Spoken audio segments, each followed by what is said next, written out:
Alhamdulillahirabbil alamin. Wa bihi nasta'inu ala umuri dunya waddin. Wassalatu wassalamu ala asyrafil anbiya'i wal mursalin. Asyhadu an la ilaha illallah wahdahu la syarikalah wa asyhadu anna Muhammadan abduhu wa rasuluh, amma ba'du. Alhamdulillah, kita bisa dipertemukan kembali dalam pertemuan filsafat ilmu. Insyaallah di hari ini kita akan membahas tentang konsep ilmu dalam pandangan Islam dan pandangan Barat. Mudah-mudahan bisa memberikan manfaat kepada kita semua. Langsung saja supaya tidak terlalu menyita waktu. Yang penting untuk dikaji. Kenapa pembahasan ini menjadi sangat penting? Karena kalau kita melihat kondisi umat Islam saat ini, bisa dikatakan posisinya sedang berada di bawah hegemoni pemikiran-pemikiran yang lain. Ini tentu dikaji, dilihat dari sudut pandang keilmuan. Jadi kalau dilihat dari sudut pandang keilmuan, posisi umat Islam itu sedang ada di posisi di bawah, di hegemoni, dikuasai oleh pandangan-pandangan filsafat yang lain, ya, filsafat Barat tentu saja, yang sekarang sedang menguasai ilmu pengetahuan di dunia ini. Nah, setelah dikaji oleh para ilmuwan, para filosof Muslim, maka ditemukan bahwa kemerosotan umat Islam itu berawal dari kemerosotan di bidang ilmu pengetahuan. Dan ini bermula tentu sejak masa penjajahan atau masa kolonialisme, imperialisme, bahkan sejak masa sebelumnya ketika umat Islam kehilangan kekhilafahan, kemudian semakin mundur dan akhirnya terpecah belah menjadi negara-negara dan kerajaan-kerajaan kecil di masa sekarang ini. Nah, peradaban Barat telah mewariskan pula dikotomi ilmu antara sains dan knowledge, atau antara agama dan umum, sehingga karena terjadi dikotomi ilmu atau terjadi hegemoni penguasaan imperialisme di seluruh dunia, di mana negara-negara Muslim dikuasai secara politik, ekonomi, dan keilmuan oleh peradaban Barat, maka ilmu yang berkembang pun adalah ilmu yang diadopsi dari ilmu Barat, yang mana keilmuan di Barat itu sudah terjadi dikotomi antara sains dan knowledge. Jadi ilmu agama dan segala sesuatu yang berbau agama itu tidak dianggap ilmu, tidak dianggap sains, itu hanya mungkin hanya pengetahuan agama saja, bahkan hanya doktrin-doktrin dan dogma-dogma yang tidak harus diikuti, sebab trauma peradaban Barat terhadap agama itu sangat tinggi, yaitu di masa Dark Age, di masa abad kegelapan, di mana agama, dalam hal ini doktrin-doktrin gereja, menguasai ilmu pengetahuan. Dan ilmu pengetahuan, para ilmuwan harus mundur, harus kalah, bahkan hasil penelitian dan kajian yang bertentangan dengan doktrin-doktrin agama, dalam hal ini doktrin-doktrin gereja di Eropa, itu harus ditinggalkan. Bahkan kalau ada ilmuwan yang menentang, sampai dihukum mati dan dihukum dengan hukuman-hukuman yang lainnya di masa akuisisi itu. Nah, akhirnya berkembanglah sesudah agama semakin tidak populer dan akhirnya doktrin-doktrin gereja ditinggalkan, sekularisasi dalam bidang politik, di mana dalam urusan pemerintahan pun agama, dalam hal ini gereja, sudah tidak boleh turut campur, maka termasuk ke dalam bidang keilmuan pun seperti itu. Jadi ilmu pengetahuan di Barat itu sudah anti agama. Ya, dalam hal ini mereka memandang ini objektif gitu ya. Jadi objektif dalam pandangan Barat adalah manusia tidak boleh memegang atau memiliki pegangan baik itu kepada agama atau keyakinan yang lainnya. Ya, inilah yang terjadi adalah sekularisasi.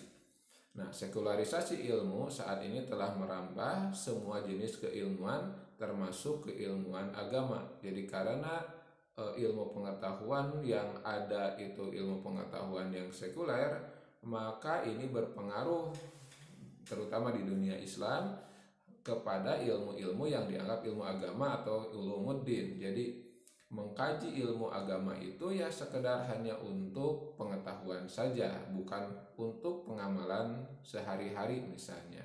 Atau mengkaji tentang hukum Islam misalnya, itu hanya sebagai ya objek kajian saja, bukan sesuatu yang harus dipraktekkan dalam kehidupan. Bahkan yang lebih mengeri misalnya belajar ilmu agama, ya belajar ilmu agama saja hanya untuk kehidupan pribadi dan tidak dibawa-bawa ke dalam kehidupan sosial kemasyarakatan. Bahkan ada juga orang yang menuntut ilmu agama, belajar ilmu agama ya hanya untuk sekedar mendapatkan nilai-nilai dan pengaruh-pengaruh keduniaan. Dan inilah yang disebut dengan disorientasi dalam mencari ilmu. Jadi orientasi mencari ilmu bukan lagi untuk amal, tapi orientasi mencari ilmu ya hanya untuk urusan-urusan duniawi. Padahal kalau kita lihat dari sudut pandang Islam, ilmu itu harus berorientasi amal, amal itu harus berdasarkan ilmu. Nah, inilah kemerosotan dan kemunduran yang terjadi pada umat Islam saat ini. Maka cara untuk mengembalikan ke peradaban Islam adalah tentu dengan mengkaji lagi ilmu, kemudian menempatkan dan memposisikan ilmu pada porsinya, bahwa ilmu adalah alam.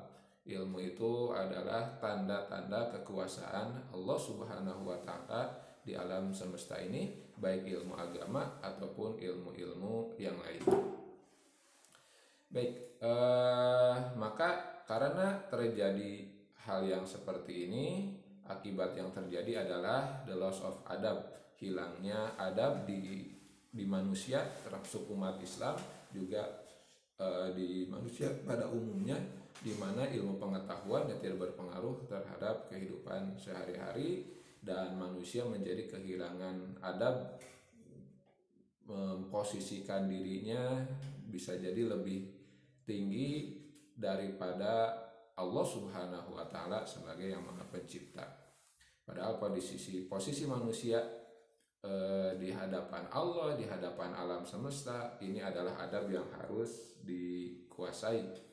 Nah, orang yang sudah sampai kepada tahap loss of adab, kehilangan adab, maka dia memposisikan diri lebih tinggi dari Tuhan misalnya, karena tidak harus mengikuti doktrin-doktrin dan ajaran-ajaran agama, dan juga memposisikan diri di hadapan alam semesta sebagai penguasa, sehingga yang terjadi ya seperti yang sekarang kita lihat, kerusakan-kerusakan akibat eksploitasi alam. Padahal sebetulnya posisi manusia dengan alam itu adalah sejajar, sama-sama makhluk Allah Subhanahu wa Ta'ala, sehingga relasi antara keduanya, antara manusia dengan alam semesta, hewan, tumbuhan, dan lain-lain, itu adalah relasi yang harmoni. Seharusnya tidak harus saling menguasai dan tidak harus mengeksploitasi, sehingga yang terjadi seperti di saat sekarang ini, terjadi kerusakan-kerusakan di alam semesta. Nah, ini adalah akibat dari loss of adab. Baik, kita mundur. Dalam hal ini kita mengkaji apa sih makna ilmu, dilihat dari sudut pandang Islam, juga dilihat dari sudut pandang Barat. Baik, definisi ilmu. Kita mulai dari definisinya. Peradaban Barat modern membedakan pengetahuan ke dalam dua istilah teknis, yaitu sains atau yang dalam bahasa Indonesia diterjemahkan ilmu pengetahuan, untuk bidang-bidang ilmu fisik atau empiris. Ya, sedangkan knowledge, ya, jadi ada sains, ada knowledge. Sedangkan knowledge atau pengetahuan, atau lebih sederhananya bahkan diartikan wawasan, ini untuk bidang-bidang ilmu non-fisik seperti konsep mental dan metafisika. Jadi ilmu pengetahuan yang terkait dengan konsep mental, misalnya ilmu agama termasuk metafisika gitu ya, maka itu bukan termasuk sains gitu ya, tidak termasuk ilmu pengetahuan, tapi hanya sekadar pengetahuan dan wawasan saja, hanya knowledge saja. Jadi yang termasuk sains adalah bidang-bidang ilmu fisik atau empiris ya, baik itu ilmu eksak ataupun ilmu sosial. Kalau itu empiris dan terlihat dari fisik, maka itu termasuk sains, ilmu pengetahuan. Maka misalnya kita akan bisa melihat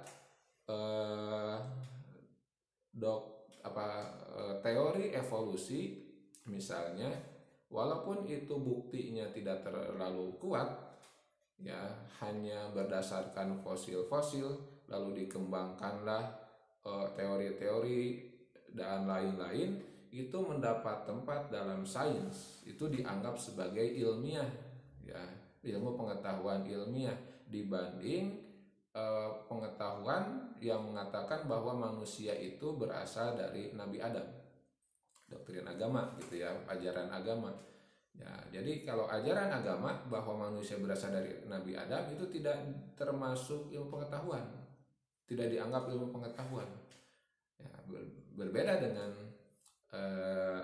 teori evolusi ya. Misalnya teori evolusi, the survival of the fittest, itu dianggap ilmiah, walaupun sebetulnya kalau dilihat dari bukti-buktinya ya banyak yang menentang. Anda bisa nanti membaca tentang hal ini. Tapi intinya, walaupun sangat lemah, apabila teori itu terkait dengan hal-hal yang fisik ya, hal-hal yang fisik, ada fisiknya, ada materinya gitu ya, ada materialnya, maka itu dianggap ilmiah. Sedangkan yang berasal dari agama, walaupun itu sangat logis bahwa manusia itu diciptakan, yaitu tidak ilmiah menurut peradaban barat. Maka konsekuensinya hanya ilmu yang sifatnya fisik dan empiris saja yang bisa dikategorikan ilmu, sementara sisanya seperti ilmu agama tidak bisa dikategorikan sains atau ilmu yang ilmiah, pengetahuan yang ilmiah. Nah, dikotomi seperti ini terjadi dalam peradaban barat. Lalu selanjutnya dalam Islam, nah hal ini tidak pernah terjadi. Jadi tidak pernah terjadi pergeseran paradigma pengetahuan. Dari awal tetap istilah yang digunakan adalah istilah ilmu. Jadi berbeda dengan di barat gitu ya, yang asalnya sains itu maknanya sama dengan ilmu. Jadi di sana terkandung ilmu dalam arti yang ilmiah ataupun yang tidak empiris seperti tadi, ilmu yang berasal dari agama, pengetahuan. Jadi sains itu kan makna dasar dari bahasanya ya pengetahuan, tetapi karena ada pergeseran tadi sehingga maknanya menyempit menjadi ilmu yang sifatnya fisik dan empiris gitu ya, fisik dan empiris. Padahal kalau dilihat dari makna secara umumnya, sains itu sama dengan ilmu gitu. Sama dengan ilmu dalam bahasa Arab. Nah, menurut Kamus Arabic English Lexicon, perkataan ilmu itu berasal dari kata ain lam mim yang diambil dari kata alamah atau alamah, yang artinya tanda, penunjuk atau indikasi yang dengannya sesuatu atau seseorang dikenal. Bisa juga bermakna kognisi atau label ya, tanda, bisa juga bermakna ciri-ciri, indikasi atau tanda-tanda. Jadi ilmu itu alam, hanya sekadar dilihat dari bahasa Arab, dari asal bahasanya ya hanya sebuah tanda atau penunjuk terhadap sesuatu. Nah, sederhananya tanda penunjuk terhadap apa? Tanda penunjuk terhadap adanya sesuatu atau zat yang memberikan ilmu gitu.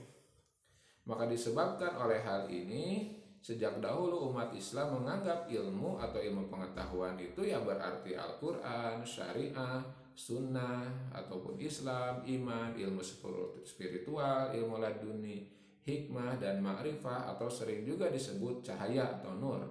Bisa juga ilmu itu bermakna nur atau pikiran, fikrah, sains, khususnya ilmu yang memiliki yang kata jamaknya ulum, dan bisa juga bermakna pendidikan yang kesemuanya menghimpun semua hakikat ilmu. Jadi segala sesuatu yang bisa diketahui oleh manusia, baik itu bersumber dari Al-Quran, dari syariah atau dari sunnah, ataupun hikmah, ataupun hasil proses berpikir manusia, ya itu semuanya termasuk ilmu. Jadi tidak dikotomi, tidak dipisahkan, tapi semuanya termasuk ilmu. Nah, karena itu Al-Atas misalnya, Syed Naqib Al-Atas menyebutkan bahwa ilmu itu sesuatu yang tidak berbatas atau tidak terbatas atau limitless, dan karenanya tidak memiliki ciri-ciri spesifik dan perbedaan khusus yang bisa didefinisikan. Jadi karena ilmu itu sangat luas dan tidak terbatas, maka untuk mendefinisikan dengan cara membatasi, ya dengan cara membatasi atau dalam ilmatik disebutnya ta'rif had, itu sangat sulit. Nah, sebab pemahaman mengenai istilah ilmu selalu diukur oleh pengetahuan seseorang mengenai ilmu dan oleh sesuatu yang jelas baginya. Jadi karena ilmu ini sangat luas dan karena luasnya pikiran manusia tidak bisa merangkum semua keilmu itu, maka usaha untuk mendefinisikan secara had, ya membatasi ilmu itu sesuatu yang tidak mungkin. Jadi tidak mungkin sesuatu yang terbatas mendefinisikan sesuatu yang tidak terbatas. Jadi oleh karena itu pasti pemahaman ilmu dari masing-masing orang akan terbatas. Jadi karena seseorang menganggap ilmu itu adalah sesuatu yang jelas baginya, sedangkan yang belum jelas itu kadang tidak terdefinisikan, maka mendefinisikan ilmu seringkali ya sesuai dengan pandangan atau pengetahuan masing-masing yang terbatas. Padahal ilmu itu tidak terbatas. Jadi sederhananya untuk mendefinisikan ilmu secara had, ya secara had, secara terbatas, ini sesuatu yang sangat sulit begitu. Nah, maksud saya tentang pendefinisian ini nanti akan dibahas di pembahasan selanjutnya. Nanti ada tentang bahasan tentang definisi. Tapi di sini perlu disampaikan bahwa mendefinisikan ilmu secara had, secara pembatasan, ini sesuatu yang sangat tidak mungkin karena ilmu itu sendiri tidak terbatas.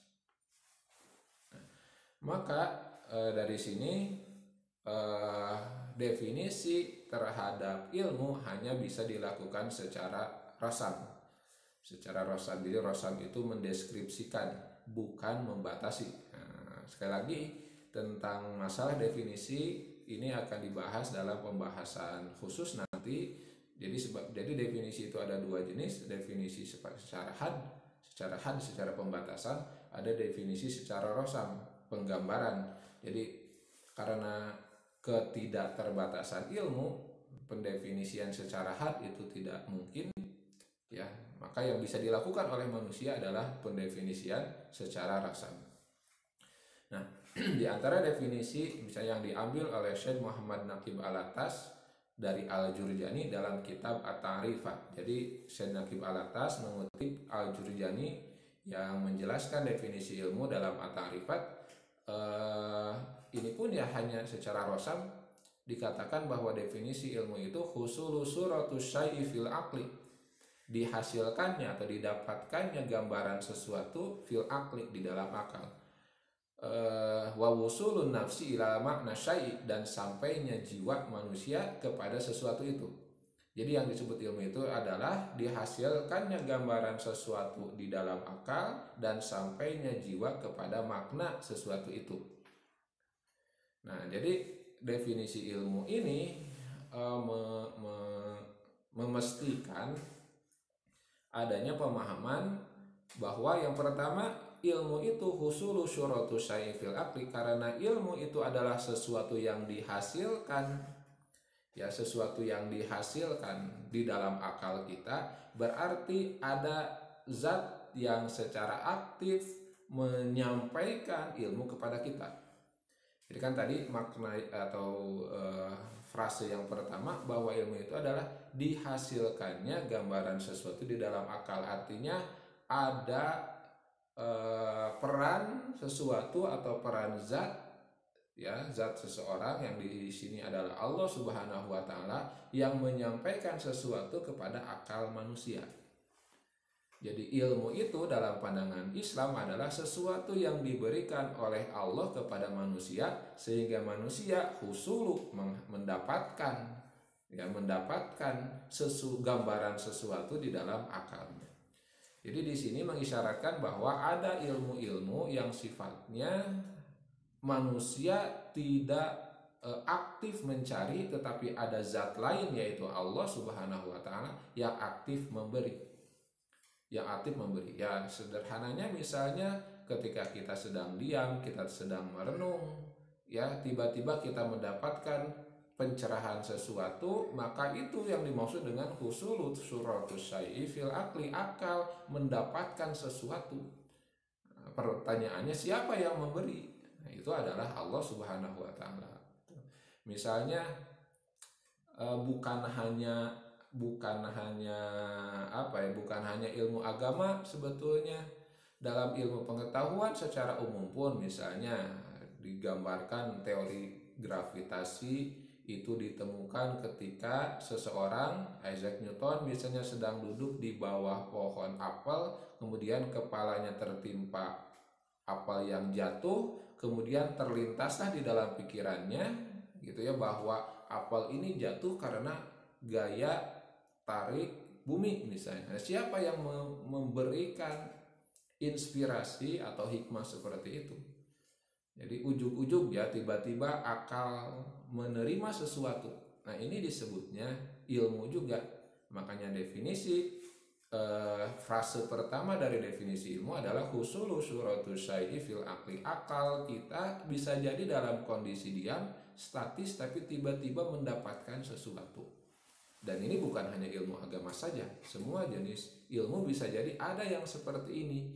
Kita sedang nabok misalnya, duduk di WC misalnya, tiba-tiba mendapatkan inspirasi sesuatu, ya, misalnya siapa ahli matematika yang sedang mandi itu kemudian mengatakan eureka, nah, gitu ya, ketika dia mendapatkan inspirasi bahwa untuk mengukur massa atau berat benda ya dimasukkan ke air saja, kan begitu.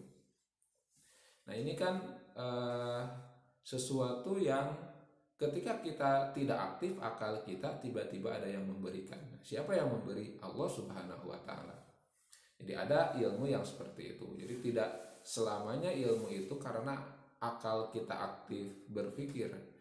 Tentu kesananya ya, proses selanjutnya akal aktif berpikir, tapi bisa jadi triggernya, pemantiknya itu hikmah, inspirasi yang datang tiba-tiba dari zat yang memberi inspirasi. Nah, sedangkan frase yang kedua, bagian kedua dari definisi ilmu, wa wusulun nafsi ilal makna, sampainya jiwa kepada makna sesuatu itu. Nah, berarti ini membutuhkan keaktifan, baru bisa didefinisikan sebagai ilmiah tadi begitu. Jadi ketika akal mendapatkan inspirasi, kemudian jiwa manusia memikirkan, merenungkan, kemudian aktif berpikir sehingga sampai kepada makna sesuatu itu, itulah yang disebut dengan ilmu. Jadi ilmu dalam Islam bukan hanya sesuatu yang difahami, diketahui, tapi juga ilmu itu harus dicari. Makanya wusulun nafsi, jiwa sampai, berarti jiwa yang aktif. Jadi kalau frase pertama akal diam lalu Allah memberikan, frase kedua menunjukkan bahwa jiwa kita aktif untuk mencari makna, maka sampailah kepada ilmu. Nah, oleh karena definisi ilmu itu seperti ini, manusia yang mempelajari alam atau ayat, namun dengannya ia tidak mengenal pencipta, sungguh merupakan sesuatu yang aneh. Jadi ketika dia mengetahui sesuatu, tapi jiwanya tidak aktif mencari makna, maka ini sesuatu yang aneh. Dia sampai kepada pengetahuan, dia sampai kepada ilmu, dia sampai kepada sains, tapi hanya sampai sana gitu ya, jiwanya tidak aktif mencari makna, maka itu sesuatu yang aneh. Mereka itu seperti orang yang melihat rambu-rambu lalu lintas, namun ia bukannya mengikuti rambu-rambu itu, justru ia terpana oleh rambu-rambu itu. Nah, jadi ilmu dalam Islam kan tadi makna dasarnya adalah tanda, ayat, isyarat, petunjuk. Maka orang yang ketika belajar mencari ilmu atau dia mendapatkan ilmu tetapi kemudian diam sampai kekaguman terhadap ilmu, maka itu seperti orang yang melihat tanda-tanda rambu-rambu lalu lintas, tapi dia tidak mengikuti rambu itu, malah dia terpana dan terdiam di hadapan rambu itu. Maka seperti itulah orang-orang yang dengan ilmunya tidak sampai mengenal kepada Allah Subhanahu wa Ta'ala. Baik, selanjutnya sumber ilmu dalam Islam. Dalam Islam sumber ilmu itu ada 4. Yang pertama khabar sodik atau kabar terpercaya. Yang kedua indera yang sehat, indera lahir dan batin. Jadi indera bukan hanya seperti definisi barat, indera itu ya panca indera. Nah, indera di sini ada indera lahir, indera batin, kemudian akal, nalar atau intelek, dan juga intuisi. Jadi ada 4 sumber ilmu dalam Islam. Yang pertama khobar sodik. Khobar sodik itu artinya kabar yang benar atau kabar yang otoritatif gitu ya. Maka yang penting atau memegang peran penting di sini adalah otoritasnya. Khabar sodik, otoritas adalah suatu berita yang benar atau al-khabar as-sodik yang bisa meliputi 2 macam. Yang pertama, berita yang datang secara berantai dan bersambung dari sejumlah orang yang sangat banyak kepada kita, di mana tidak mungkin mereka bersepakat dalam kebohongan secara bersama-sama.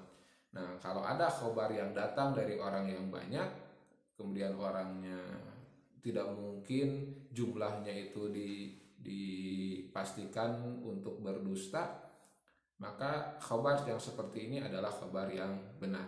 Jadi dari generasi ke generasi disampaikan dan tidak mungkin untuk terjadi kedustaan, maka itu disebutnya khabar sodik, khabar yang benar.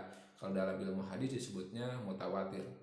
Bisa juga dalam bentuk yang kedua, berita yang datang dari orang yang dapat dipercaya, ya, orang yang dapat dipercaya secara keilmuan, walaupun dia hanya seorang, itu bisa disebut khabar sodik. Ini disebutnya hadis ahad kalau dalam kajian ilmu hadis. Jadi selama orangnya otoritatif, dia tidak pernah berdusta, dia itu jujur, kemudian bertakwa, kemudian kuat hafalan, baik itu dobtu kitabin ataupun tidak, atau ya dobtu sodrin, ya, hafal, kuat ingatannya kuat, ataupun dia memiliki catatan-catatan yang bisa dipercaya, maka berita yang datang dari orang seperti ini bisa dipercaya, otoritatif.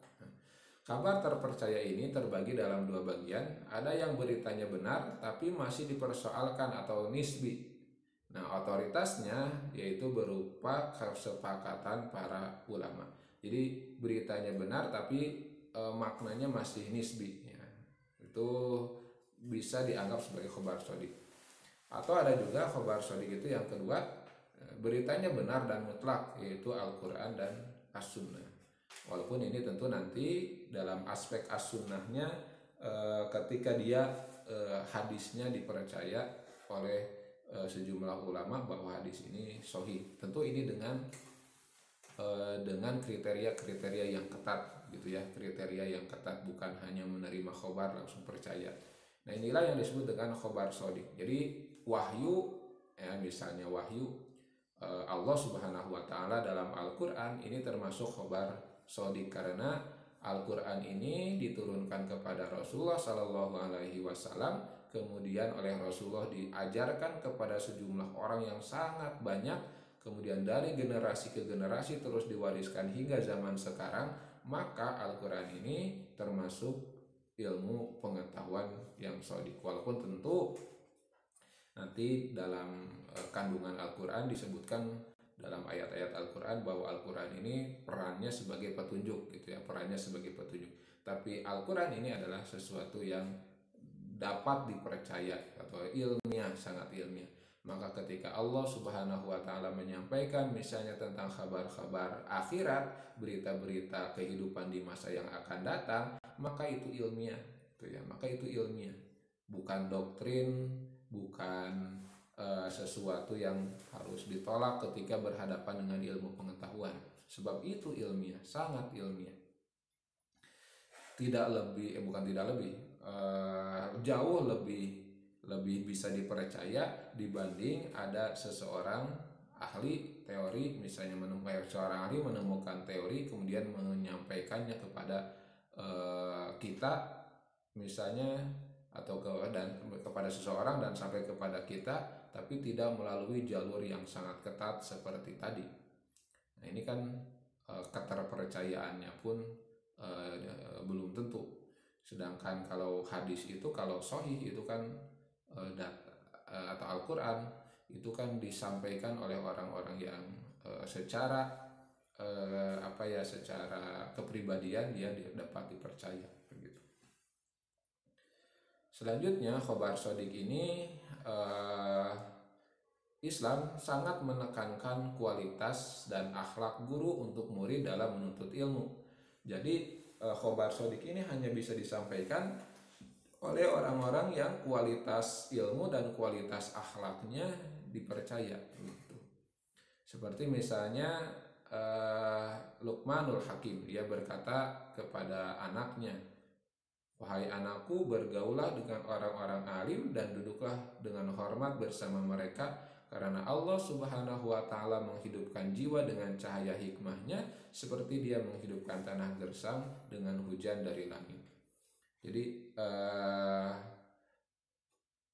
Islam sangat menekankan kualitas dan akhlak guru gitu. Jadi kita bukan hanya melihat bahwa dia ahli dalam bidang tertentu, tapi Islam mengajarkan kita pun melihat akhlaknya, terutama dalam ilmu agama. Makanya Ibnu Sirin yang meninggal 110 Hijriah mengatakan, "Inna hadzal ilma dinun." Sesungguhnya ilmu ini adalah bagian dari agama. Fanzur, maka perhatikanlah, aman takhuduna dinakum, dari siapa kalian mengambil agama kalian ini. Ini karena ilmu itu didorong oleh Islam untuk diketahui, dikuasai, diamalkan, maka ilmu adalah bagian inheren dari ilmu pengetahuan dari agama Islam. Maka kita harus memperhatikan siapa sih yang mengajar kita. Walaupun nanti di sisi lain undur maqala wala tanzur manqala, dalam aspek-aspek tertentu lihat isi omongannya, jangan melihat siapa yang ngomongnya. Tapi dalam urusan agama kita wajib belajar itu kepada orang yang faham dan orang yang teruji kualitas akhlaknya. Nah itu khobar sodik. Selanjutnya sumber ilmu dalam Islam adalah indera yang sehat, baik itu indera lahir ataupun indera batin. Indera lahir adalah penciuman atau hidung rasa atau lidah penglihatan, mata pendengaran, telinga dan sentuhan, tangan dan sebagainya, kulit gitu ya. Sedangkan indera batin adalah indera umum atau common sense, atau dalam bahasa Arab al-his al-mushtarak. Yang ini representasi atau al-khayaliyah, jadi kemampuan berimajinasi, kemampuan berpikir, atau misalnya estimasi, kemampuan untuk mengkira-kira disebut al-wahmiyah, atau ingatan dan pengingatan al-hafid atau az-zakir, dan imajinasi atau mutakhayyaliyah. Nah ini indera batin. Jadi batin kita ini kan memiliki indera, mampu untuk merasakan secara umum common sense, merasakan emosi orang lain, mampu merasakan tanda-tanda alam semesta ya. Nah ini adalah indera juga ya, kemampuan untuk merepresentasikan, meretrospeksi, melihat ke belakang, merenung begitu. Nah ini indera yang sehat. Nah ilmuwan Islam merupakan pelopor dalam metode demonstratif ya, jadi mendemonstrasikan sesuatu seperti yang dilakukan oleh Al-Haytham untuk membuktikan teori cahayanya sejauh sebelum Snell melakukan hal itu. Jadi kemampuan menghayal, kemampuan berimajinasi ini sangat penting dalam menemukan ilmu gitu ya. Jadi ini termasuk jenis indera yang sehat ya, kemampuan menghayal. Nah, Ibnu Haytham dulu menemukan teori-teori cahayanya itu kan melalui indera bukan hanya indera lahirnya, indera batinnya, kemampuan menghayal, berimajinasi, kemampuan untuk membaca tanda-tanda di alam semesta, dan bukan hanya sesuatu yang terlihat oleh mata atau panca indera jasmani saja. Ini termasuk sumber ilmu. Jadi yang asalnya imajinatif kemudian diwujudkan, dipraktekkan, didemonstrasikan, akhirnya menjadi sesuatu temuan yang baru yang saat itu berpengaruh bahkan sampai dicontoh, diikuti oleh peradaban barat. Nah, jadi indera yang sehat itu adalah sumber ilmu. Nah, selanjutnya sumber ilmu dalam Islam adalah akal. Kata akal sendiri itu berarti ikatan atau penahanan. Ia adalah suatu entitas yang aktif dan sadar yang menahan dan mengikat objek ilmu dengan kata-kata dan bentuk-bentuk perlambang lain. Jadi sesuatu yang masuk difahami dalam pikiran itu menjadi ilmu, diikat itu dengan kata-kata atau dengan perlambang-perlambang yang lainnya seperti ilmu matematika misalnya. Nah, siapa atau unsur apa di dalam diri manusia yang melakukan itu, yang mengikat pengetahuan dan menguraikannya dalam bentuk kata-kata, yang mengikat ilmu pengetahuan kemudian menguraikannya dalam bentuk lambang-lambang seperti matematika. Nah, itu adalah tugas akal. Akal mengacu pada realitas yang sama dengan qalb, ruh, dan nafs. Jadi ketika disebut akal, maka itu entitasnya sama dengan hati, roh, atau jiwa. Jadi fungsi roh, hati, jiwa dengan akal itu ya itu juga gitu. Jadi kan kalau dalam ilmu sains akal itu nunjuknya ke sini, nunjuknya ke otak begitu ya, karena ya materialisme, yang namanya materialisme itu harus ada bendanya. Jadi kemampuan berpikir manusia itu di mana? Di otak, kan begitu. Nah, kalau dalam ilmu Islam entitasnya itu adalah bukan entitas jasmania saja, bukan hanya otak dan hati, nggak ada ya, hati nggak ada, jantung gitu. Antara otak, hati, ruh, jiwa, nah itu entitas yang sama yang sifatnya abstrak, yang bisa jadi bendanya itu ya terikat dengan seluruh tubuh manusia gitu. Nah, perbedaan keempatnya adalah pada peran dan fungsi namun mengacu pada entitas yang sama. Jadi jiwa manusia itu kalau ketika dia sedang mengikat ilmu pengetahuan, menguraikannya dalam bentuk kata-kata dan simbol-simbol, maka yang berperan itu fungsi akalnya. Lalu ketika dia merenung, mengenal Allah Subhanahu wa taala, maka itu yang berfungsi adalah qalbnya dan lain-lain. Jadi entitasnya sama, tapi peran dan fungsinya ada beberapa, ada 4 tadi. Nah, akal yang sehat atau al-aqlus salim bukanlah sebatas indrawi yang bekerja secara logis, sistematis dalam menafsirkan fakta dan data dari pengalaman indrawi menjadi sesuatu gambaran akliyah atau makulat yang difahami, atau akal seperti ini disebut reason atau nalar dalam pandangan barat. Akal ini menjadikan alam bisa difahami cara kerjanya. Jadi bukan hanya sesuatu yang indrawi. Jadi akal itu ya entitas dalam diri manusia yang mampu memikirkan, mengikat, juga merasa dan lain-lain. Itu yang ketiga. Kemudian dalam Islam akal lebih dari sekedar reason atau nalar. Akal dalam fungsinya lebih dalam. Ya, akal dalam fungsinya yang lebih dalam adalah suatu organ ruhaniyah. Jadi ya, akal itu bukan hanya otak tapi organ ruhaniyah yang melekat dalam hati atau qalb, yang merupakan tempat terjadinya intuisi yang dalam pandangan barat ini disebut intelektus. Akal inilah yang bekerja ketika melihat fenomena alam, kemudian kita mengenal Allah dalam suatu cara tertentu. Jadi akal pasti mengantarkan dari ilmu itu kepada sesuatu, yaitu maksudnya Allah Subhanahu wa ta'ala. Lalu yang selanjutnya, ya yang keempat, sumber ilmu itu adalah intuisi. Islam tidak membatasi intuisi hanya dalam aspek indrawi, yaitu suatu pengenalan dan pemahaman langsung tanpa proses, karena proses perenungan dan pengalaman indrawi yang panjang dan berulang. Dalam Islam, intuisi adalah juga pemahaman langsung atas kebenaran-kebenaran agama, realitas akan eksistensi Allah Subhanahu wa taala.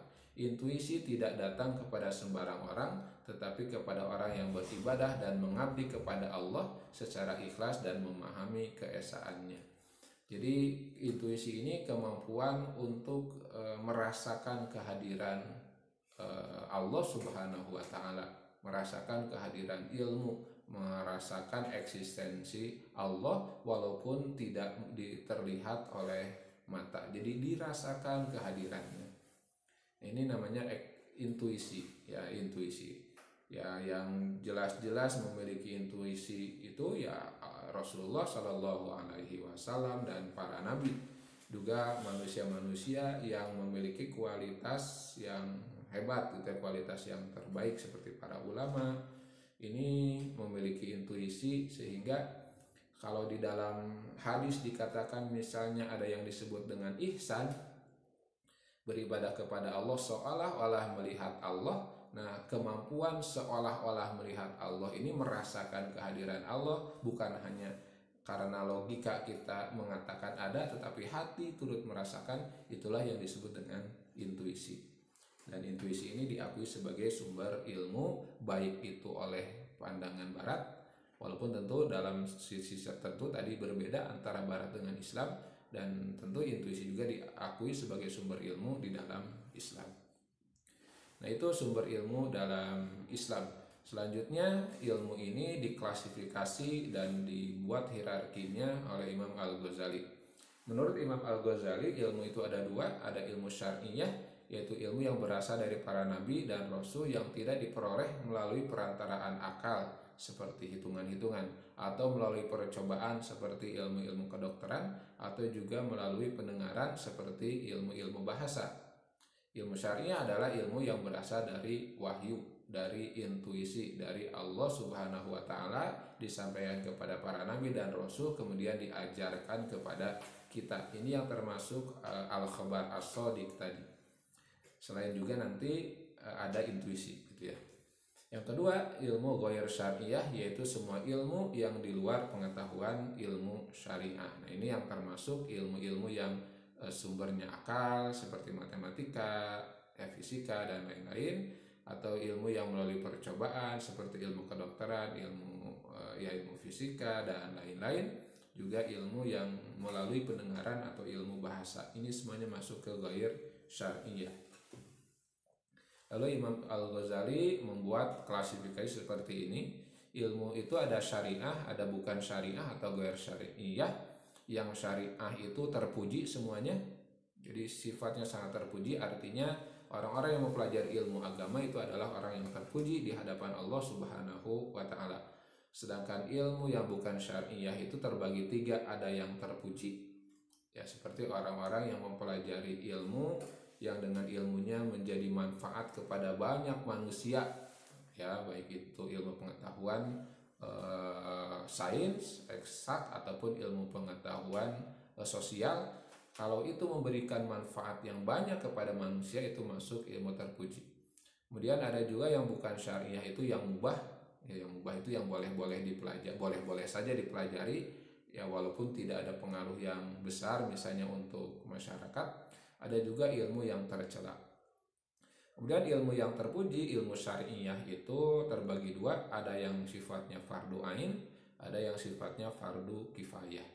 Yang fardu ain itu ada yang mukasyafah, oleh Allah dibukakan, diberikan langsung kepada akal pikiran kita. Ada yang muamalah, yang sifatnya hasil dari muamalah. Itu baik itu dalam bentuk keyakinan atau perintah ataupun larangan. Jadi ilmu yang syariah itu ada yang fardu ain, yang tadi juga ada yang fardu kifayah. Fardu kifayah ini ya berarti ilmu yang wajib dipelajari oleh satu kelompok manusia, oleh satu umat, bukan pribadi-pribadi. Berbeda dengan fardu ain. Fardu ain ilmu yang harus dipelajari setiap orang. Ini seperti cara beribadah, nanti sananya cara sholat, cara wudhu, cara saum, ini fardu ain. Tetapi yang fardu kifayah misalnya mengetahui ilmu tafsir, mengetahui ilmu hadis, ilmu faraid dan lain-lain, ini fardu kifayah. Lalu yang bukan syariah yang terpuji, yaitu juga ada yang sifatnya fardu kifayah. Misalnya ilmu kedokteran. Ilmu kedokteran itu fardu kifayah. Walaupun bukan ilmu syariah, tetapi dia sangat penting dan akan mempengaruhi eh, apa ya, kesejahteraan dan kemanfaatan banyak manusia, maka dia menjadi fardu kifayah. Atau juga misalnya ilmu pendidikan itu masuk terpuji dan fardu kifayah karena ini akan berpengaruh terhadap kemanfaatan banyak orang. Ada juga yang sifatnya utama, ya utama itu berarti tidak wajib tapi utama. Misalnya ilmu tentang bagaimana ilmu matematika, misalnya ilmu fisika, itu masuk ke utama, terpuji dan utama, walaupun dalam aspek-aspek tertentu tidak secara langsung memberikan manfaat kepada banyak orang, maka itu sifatnya utama. Nah, itu klasifikasi dan hierarki ilmu menurut Imam Al-Ghazali. Ya, nanti akan bisa dikaji lagi kalau kita mengkaji kitabnya Ihya Ulumuddin secara langsung. Nah, maka sebagai kesimpulan, Syed Naqib Alatas mengatakan ilmu agama itu menyingkap rahasia being dan eksistensi. Dia menerangkan dengan sebenar-benarnya hubungan antara diri manusia dan Tuhan dan menjelaskan maksud dari mengetahui sesuatu dan tujuan kehidupan yang sebenarnya. Konsekuensinya, kategori ilmu pengetahuan agama harus membimbing ilmu pengetahuan dunia. Jika tidak, ilmu pengetahuan dunia ini akan membingungkan manusia dan secara terus-menerus menjebak mereka dalam suasana pencarian tujuan dan makna kehidupan yang meragukan dan salah, bahkan bisa jadi sesat gitu ya. Mereka yang dengan sengaja memilih cabang tertentu dari ilmu dunia harus dibimbing oleh pengetahuan yang benar dari ilmu agama. Sebab jika tidak, yang terjadi adalah kerusakan. Yang betapa banyak di kita ya orang yang menguasai ilmu dunia, tetapi karena tidak dibimbing oleh ilmu agama, terjadilah kerusakan-kerusakan di alam semesta, eksploitasi yang tidak henti, sehingga terjadilah misalnya kebakaran hutan, itu ya, habisnya lahan, banjir dan longsor di mana-mana akibat penambangan dan lain-lain. Ini adalah karena ilmu pengetahuan duniawi yang tidak dibimbing oleh agama. Nah, selanjutnya, dalam pandangan Barat, ilmu itu tidak mengakui otoritas berupa wahyu. Jadi khobar sodik atau otoritas wahyu misalnya itu tidak diterima. Jadi manusia yang diberikan otoritas oleh Tuhan sebagai sumber ilmu tidak diakui sebab mereka tidak mengenal iman. Jadi orang Barat tidak mengenal hal ini. Ini sekali lagi akibat dari trauma terhadap kaum gerejawan di masa Renaissance gitu ya, di masa Dark Age, di masa abad ke-8 Eropa. Mereka hanya mengakui indera dan rasio serta intuisi dalam aspek indrawi melalui perdebatan dan pergulatan pemikiran. Menurut sebagian pandangan, kebenaran hanya dicapai melalui rasio, ini menurut Plato, dan sebagian lainnya berpandangan kebenaran hanya dicapai melalui empirik atau Aristoteles gitu ya. Jadi ilmu secara umum ya hanya dua, yang pertama melalui rasio atau rasionalisme, ada yang melalui pengalaman empiris yaitu empirisisme. Jadi dua itu ilmu yang diakui sumber ilmu gitu ya. Selanjutnya, dalam pandangan Barat, ilmu itu kosong dari agama, sekuler. Ini merupakan fondasi utama dari peradaban modern Barat saat ini. Epistemologi Barat sekuler termanifestasikan dalam berbagai aliran seperti rasionalisme, empirisisme, skeptisisme, agnostisisme, positivisme, objektivisme, subjektivisme, dan relativisme. Epistemologi sekuler memiliki karakteristik seperti menceraikan antara ilmu dan agama, melenyapkan wahyu sebagai sumber ilmu, memisahkan wujud dari yang sakral, meredusir intelek kepada rasio dan menjadikan rasio yang menjadi basis keilmuan, menyalahpahami konsep ilmu, mengaburkan maksud dan tujuan ilmu yang sebenarnya, yaitu mengenali Allah Subhanahu wa Ta'ala sebagai pemberi ilmu. Barat sangat mengagungkan sains atau saintisme, sehingga segala sesuatu harus terukur dan terbukti secara empirik. Sayangnya banyak umat Islam yang terpengaruh pemahaman ini, filsafat sains dan ilmu sains Barat tidak bersangkut paut dengan pencipta atau dengan Allah Subhanahu wa Ta'ala. Jadi tujuan mereka mencari ilmu hanyalah menemukan hukum-hukum alam, mensintesakan temuan-temuan sains baik itu fisika, kimia, biologi dan lain-lain menjadi satu kesatuan utuh, dan filsafat sainsnya bertujuan untuk membangun pertahanan epistemologi sains. Maka ilmu pengetahuan adalah kepercayaan yang paling benar, ini yang paling objektif gitu ya. Jadi yang kepercayaan paling benar adalah ilmu pengetahuan. Tuhan itu tidak ada.